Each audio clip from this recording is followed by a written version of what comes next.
ว่ามีอะไรในกับซ่าเขาต้องอะไรกำลังชีมาลองเสียงเนาะคือว่ามาเอาเสียงในอันนักเรียนเขานี่เลยครับไปชมได้ฟังกันเป็นว่าชื่ออันล้านเสียงกระลุนมาถึงพอเชิญมาล้านเสียงกระลุนเนาะมายืนอยู่อันลิเกเนาะแล้วโอ้โหทำไงเป็นระบอดิอันนักเรียนยิงนักเรียนตายขึ้นขนาดนี้นี่ไงที่มาห้องเพลง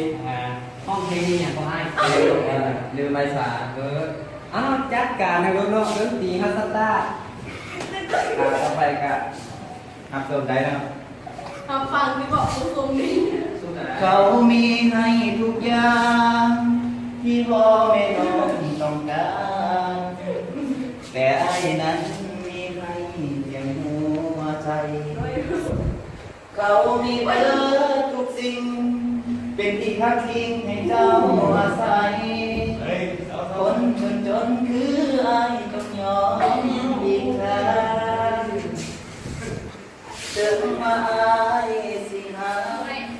เจ้านั้นหลายเพียงใดแต่สุดท้ายคือไอ้ต้องถอยห่าง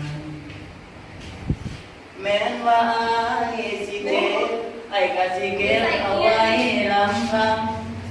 สิบอกคันบอกอื่นบอกฟังน้ำน้องน้ำเขาแม้นว่าเฮาสิฮักกันปานใดเสียจะดื่มแม่ลืมไม่สาน้องลาให้น้องนั้นเลือกเราเขาฮักเขามันคงเป็นไป